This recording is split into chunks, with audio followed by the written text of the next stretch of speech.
Boa noite, meus amigos, meus irmãos da Casa Espírita de Amor e Caridade, ajudando a caminhada. Estamos recebendo a nossa amiga Beth, que hoje vai falar de um tema muito interessante: a esperança para o mundo.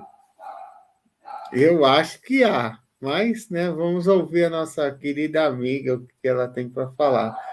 E aproveitando, meus queridos amigos, dia 7 de setembro começa aqui na nossa casa o estudo do céu e do inferno. Eu convido a vocês, porque nós teremos lives todas as quintas-feiras, online, a partir das 20 horas, e com os melhores expositores para estudo. Então, eu convido vocês para assistirem, e se tiver pergunta, para deixar suas perguntas, né? E se não der para ele responder, a gente passa o e-mail do CA, que eu repasso para o expositor, e daí ele responde para vocês. Ok? É isso aí, meus amigos. É, Vamos agradecendo a Beth. Eu peço para ela iniciar com a prece, tá bom? E é com você, amiga. Obrigado, viu? Boa noite, amigos. Boa noite, Rodrigo. Então, elevando o pensamento ao Pai Maior, ao nosso grande Mestre Jesus, aos mentores do SEAC, aos nossos mentores, pedindo a eles que estejam aqui conosco, nos inspirando para que possamos aprender um pouquinho mais. Esses maravilhosos ensinos de Jesus e da doutrina espírita. Que assim seja. Então, né? Será que há esperança para o mundo? Porque quando a gente olha o planeta Terra, a gente vê tantas calamidades sociais, né? Tantas injustiças, tanta violência, vícios de toda ordem, crimes, a gente vê o noticiário, né? Tantos crimes, guerras, várias guerras pelo mundo. Será que ainda há esperança para esse nosso mundo, né? Esse nosso mundo que está tão doente? Será que tem alguém no comando de tudo? Ou será que, né, as coisas acontecem assim ao acaso? Será que essa situação tão difícil vai mudar um dia? Bom, vamos ver o que nos diz a doutrina espírita no livro A Gênese, no capítulo 18, no item 28, foi escrito no século XIX, hein? Aí Allan Kardec explica que, à medida que chegam as novas gerações, o mundo vai melhorando. Aí ele fala: a nova geração que virá é uma geração assim precoce em inteligência e razão, já trazem o sentimento inato do bem, então já nasceram, né, com essa bondade, já têm crenças espiritualistas, não necessariamente espíritas, mas espiritualistas das mais diversas religiões, e aí essa geração que vem chegando mostra um certo grau de adiantamento que já havia sido conquistado nas encarnações passadas. E Kardec explica, não são espíritos assim superiores, né? Mas são espíritos que já estão dispostos a assimilar as ideias progressistas que vão fundar a era do progresso moral. Então, é uma geração que traz bondade, que já tem em si bondade, compreensão, alteridade, né? Então, não tem preconceito, não é intolerante. E essa geração levantará a bandeira da paz, e a gente está precisando tanto, né? A paz mundial né, é um anseio de todos nós, e também a bandeira do desprendimento, sabe? Assim, do desapego às coisas materiais, da ética. e da retidão de propósitos, né? Então, aquela busca de ideais nobres. E a gente vê, né, as crianças que estão reencarnando são crianças, né, muito inteligentes, que até já trazem tudo essas características que Allan Kardec mencionou aqui. E o espírito André Luiz escreveu um livro chamado Futuro Espiritual da Terra. E o médium é o Samuel Gomes. E aí o espírito André Luiz é o mesmo, né, que escreveu toda a série Nosso Lar. Ele explica que existem planejamentos, existem metas, né, lá na espiritualidade superior em relação ao nosso planeta, né? As ações que são realizadas aqui no nosso planeta visando a vinda desse novo mundo. E olha que interessante que escreve André Luiz: nenhum ato de terrorismo, de violência, de corrupção passa despercebido pelo plano maior. Então a gente vê essas pessoas, né, tão ainda apegadas à maldade, ao crime, né, elas estão sendo observadas. As fichas, diz André Luiz, as fichas dos mais temidos líderes das sombras, sejam encarnados ou desencarnados, estão na mesa dos espíritos superiores. Então, eles estão observando, né? Vai chegar um momento, né? A ficha é retirada, né? E assim que eles desencarnarem, irão para mundos mais atrasados que a Terra. E a Terra, no futuro, maior, mais próximo ou mais distante, depende de nós, né? Deixará de ser esse planeta prisão. E escreve também o benfeitor espiritual: os ciclos de depuração, de resgate, né, estão entrando em fase final. E iniciamos com intensidade os ciclos de reparação. Olha só, né? Estamos nesse momento crítico da história do planeta Terra, nessa transição planetária, né, rumo ao mundo de regeneração. E, então, em relação, né, a esse mundo que virá, né, como fica a nossa esperança? Então, a doutrina espírita nos dá muita esperança, né, de que nada está abandonado pelos espíritos superiores, existe um planejamento muito minucioso, todos nós estamos sendo, né, observados, e todo esse trabalho visa o bem da humanidade. E o Papa Francisco, na encíclica sobre fraternidade e amizade social, o título dessa encíclica em italiano é Fratelli Tutti, né? Fraternidade, né, no mundo todo, e foi realizado em 2022. E lá nessa encíclica, ele disse que o nosso mundo atual está coberto de densas sombras que não devem ser ignoradas. Então, existem conflitos internacionais, existe, segundo o Papa, um crescente desprezo pela história, que é uma riqueza espiritual e humana, né, que foi acumulada pelas gerações anteriores. Existe manipulação, jogos interesseiros, jogos vis, né? Assim, jogos cheios de maldade mesmo, né?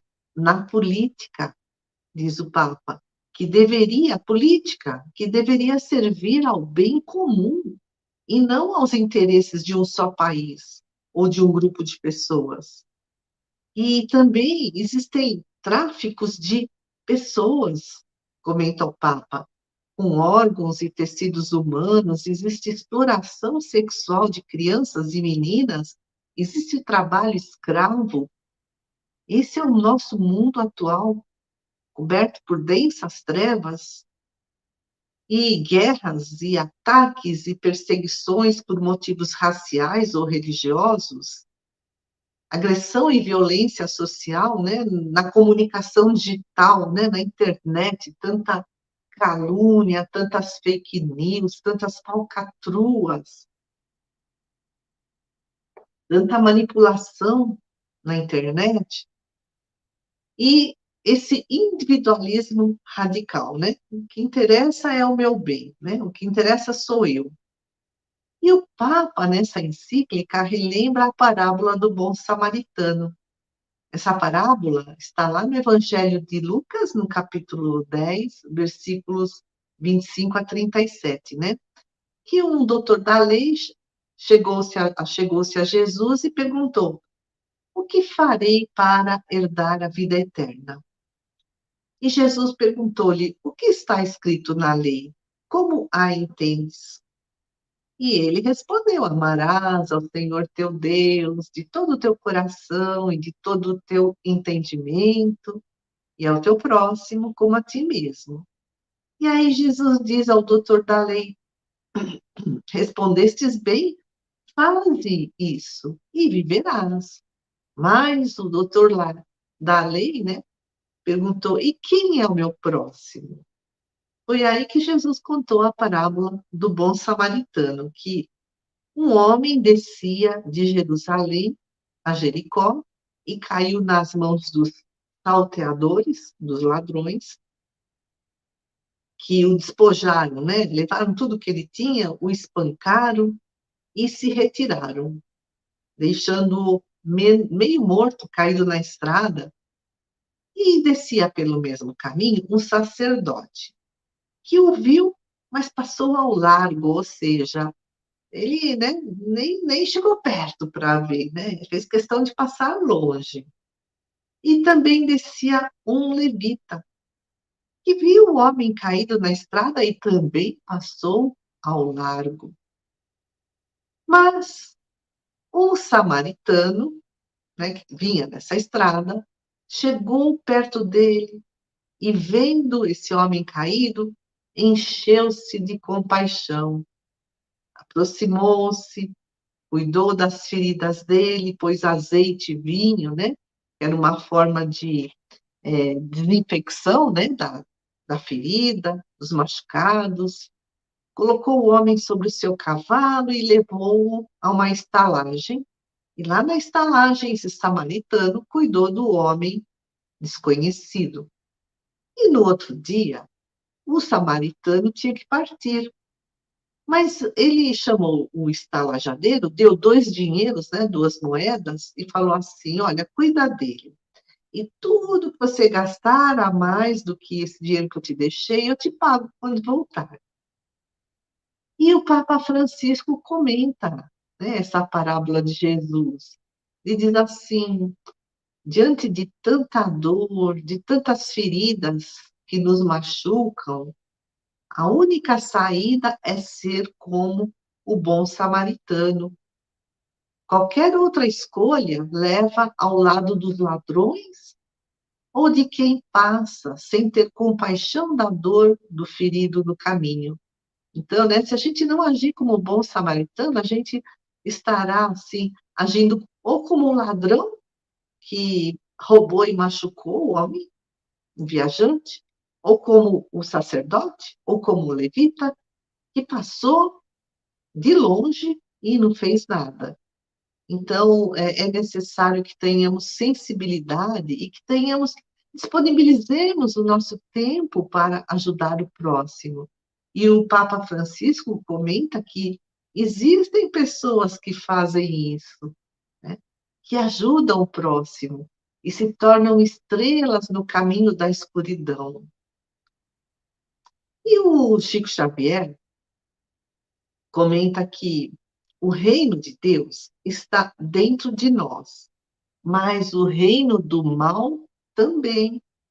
A nós compete a escolha.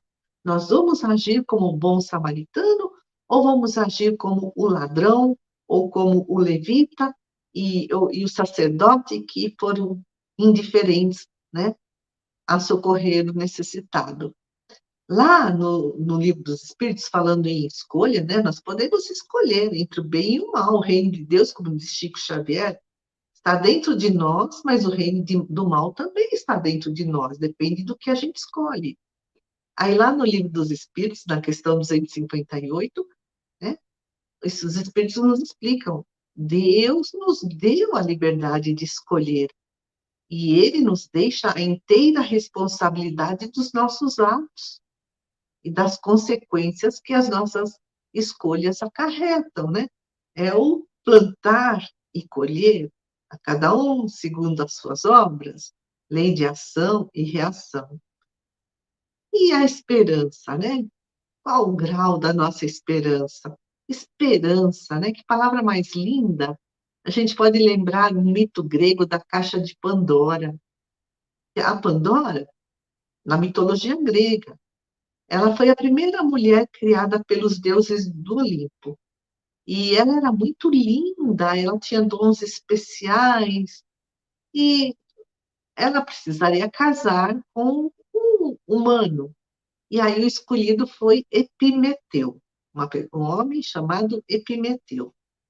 E Zeus, que é o deus dos deuses, né, para os gregos, ou Júpiter, o deus dos deuses para o romano, né, deu a ela uma caixa como presente de casamento, mas que ela nunca deveria abrir. Aí a Pandora, muito curiosa, queria saber o que tinha dentro, mesmo sabendo que ela estava desafiando a vontade dos deuses. Mas ela não resistiu à tentação, abriu a caixa, e da caixa se espalharam muitos males pela terra. A terra se encheu de dores, de misérias. E quando a Pandora percebeu o que ela fez, ela ficou desesperada, ela ficou cheia de remorso e imediatamente ela fechou a caixa. Mas a esperança permaneceu dentro da caixa, como um consolo à humanidade. E aí o mito explica que os deuses permitiram que a esperança permanecesse aqui, né, entre os homens, para ajudar a diminuir o nosso sofrimento e para nos oferecer uma perspectiva, né, a perspectiva de um futuro melhor, né, uma perspectiva boa do futuro. Esperança é esperar, é aguardar, mas não de uma forma passiva, né? Ah, esperando que tudo caia dos céus, não. E também não é assim esperar de uma forma fantasiosa, esperar que aconteçam coisas que são impossíveis de acontecer. Esse mito de Pandora, tem muitas interpretações, né? Mas a esperança é esse estado de ser, essa disposição interior, está ligada à fé, que é um sentimento. A fé é um sentimento que aguarda que coisas boas aconteçam. É diferente de preocupação, né? A preocupação é uma ocupação prévia da nossa mente, né? E que nos traz aflição, angústia, muitas vezes sem necessidade.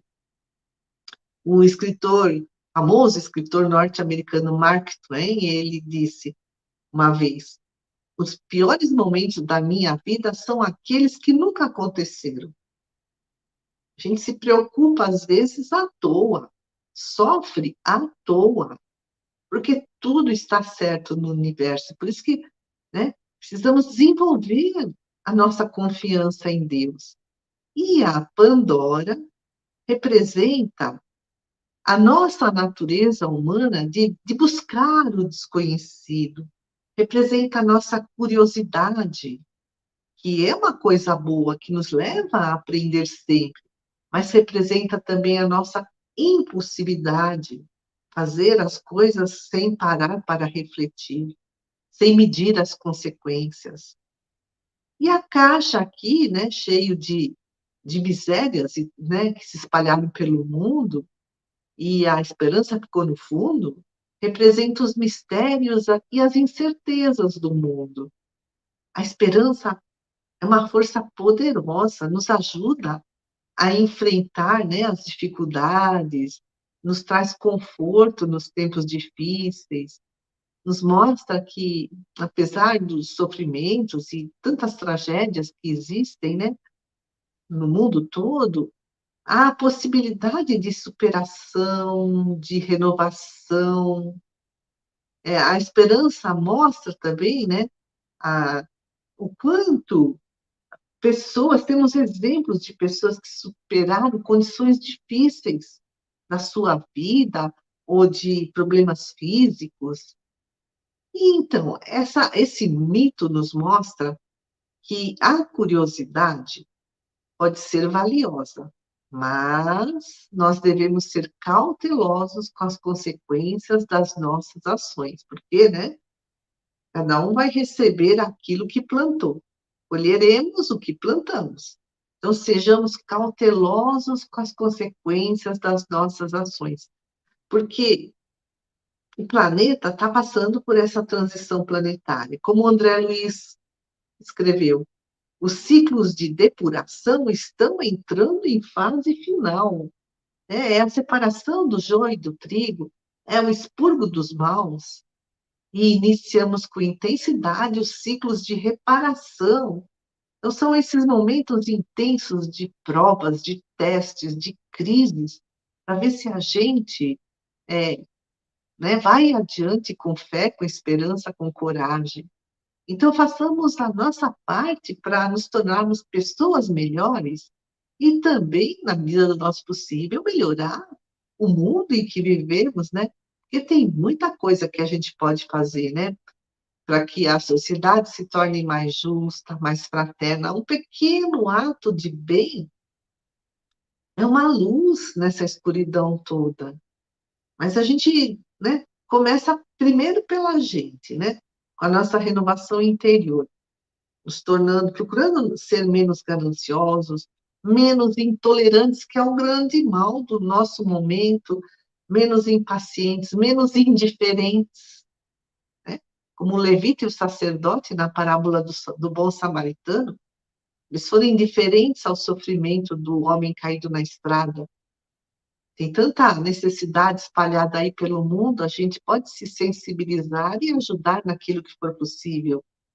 Então, sigamos o exemplo do bom samaritano, que o bom samaritano mostrou uma caridade imparcial. O bom samaritano era considerado uma persona não grata, um herege, né, entre os judeus. E, mesmo assim, o bom samaritano, nessa parábola, socorreu um desconhecido. E ele mostrou, assim, é um exemplo para nós, uma caridade despretensiosa, como Jesus nos ensinou, que a nossa mão esquerda não saiba o que dá a mão direita, né? Para a gente não buscar louros, elogios, aplausos, só porque ajudamos alguém. O bom samaritano aqui, ele mostrou uma caridade incondicional, ou seja, sem limitações. Ele não foi ver se aquele caído na estrada merecia ou não ser ajudado, se era um outro samaritano, se era um judeu. Não, ele simplesmente ajudou, sem nenhuma condição de querer retribuição, né? Porque às vezes tem gente que pensa assim, eu só vou ajudar se, né? Eu só te ajudo se você me retribuir, ou eu só ajudo se ganhar algo em troca. Tem gente ainda que está nesse patamar. Eu só ajudo aqueles que pensam como eu, né? Essa intolerância que graça pelo mundo, que se espalha pelo mundo. Eu só ajudo se tiver alguém me olhando para perceber o que eu faço, para me admirar, para ficar bem na fita, né? Como dizem, né? Então, o bom samaritano aqui nos dá um exemplo de sermos caridosos com os desconhecidos, sem desejo de retribuição de espécie alguma, né? Porque, né, sem querer assim, dar uma de bonzinho, né? Para receber os holofotes, né? a admiração dos outros. E esse é o caminho, né? Para construir o reino de Deus em nós. Desenvolver a autoridade, aceitar o outro como ele é, sem julgamento, com muita compreensão, com inclusão, né? Porque, como nos ensina a doutrina espírita, fora da caridade não há salvação, e se nós não formos caridosos, nós não entraremos no reino dos céus. Quer dizer, não reencarnaremos nesse mundo novo, esse mundo regenerado. E também não importa ter uma fé sem obras, o apóstolo Tiago escreveu, a fé sem obras é morta, né? Não importa a religião que seguimos, importa o bem que fazemos. Os samaritanos, eles eram dissidentes religiosos dos escribas, dos fariseus, eram tipo assim, os protestantes da época. Por isso que eles eram mal vistos. Mas Jesus aqui nessa parábola nos mostra que não adianta ter um título religioso. Ser escriba, ser fariseu, ser sacerdote, ser levita, ser espírita, ser católico, ser evangélico. Não adianta nada disso se a gente não praticar as leis de Deus. A parábola do bom samaritano, né, está nos mostrando que o importante é a prática do bem. Por isso que Jesus tomou como modelo o samaritano na parábola do bom samaritano, né? Ou seja, não importa a religião, importa é o bem que a gente faz. E em outros momentos também, Jesus fala de samaritanos, quando ele conversou com a mulher samaritana, aí ele está mostrando, né? Exemplo de compreensão, de alteridade, de inclusão. Ele também falou da cura dos 10 leprosos, que apenas um voltou para agradecer, e esse um era um samaritano. Então, Jesus enfatiza, né? Não importa a religião, importa é fazer o bem. Não queiramos impor a nossa religião, né? Sabe, a imposição de religião, nossa, gerou tantas guerras e ainda gera tantas guerras pelo mundo afora, né? A Terra, que é um mundo tão cheio de sofrimento. Então, não percamos a esperança de um futuro melhor, né? O espírito Viana de Carvalho escreveu o livro Reflexões Espíritas pela psicografia de Divaldo Pereira Franco. E lá nós lemos: milhões de pessoas estão voltadas para a saúde, a educação, o bem, o progresso tecnológico e moral, preparando com sacrifício os novos tempos. Lhe seja a esperança, prenunciando o fim destas horas ainda difíceis, vestígios perniciosos da noite que parte em retirada. Amigos queridos, façamos uma vibração que é uma intenção caridosa de amor, de bondade, de luz, de compreensão a todas as pessoas que estejam passando por momentos difíceis, sejam encarnados ou desencarnados, por todos aqueles que passam por problemas de saúde, por problemas financeiros, por problemas nos lares, problemas profissionais, problemas espirituais, que todos eles recebam a nossa vibração amorosa. Vibremos por todos os governantes de todos os países do nosso planeta, para que escolham a paz, para que construam a paz mundial, para que escolham a fraternidade, a solidariedade, o bem comum. Vibremos pelos nossos mentores, amigos, sejam encarnados ou desencarnados, aqueles que nos ajudam a todo instante, que eles também possam receber o nosso preito de gratidão e a nossa vibração de muito amor, para que possam estar sempre muito firmes nessa estrada do bem, na seara do Cristo. E vibremos por nós, por todos que aqui estamos, pelos tarefeiros do SEAC, e vibremos pelos nossos familiares. Pai do céu, Jesus amado, nós agradecemos imensamente por ter nos dado a vida, por ter nos dado tudo que temos, a inteligência, os livros que nos chegam para aprender um pouquinho mais. Agradecemos pelos amigos, pelo nosso lar, pelo nosso alimento. Agradecemos por esse planeta tão lindo, pelas plantas, pelos animaizinhos.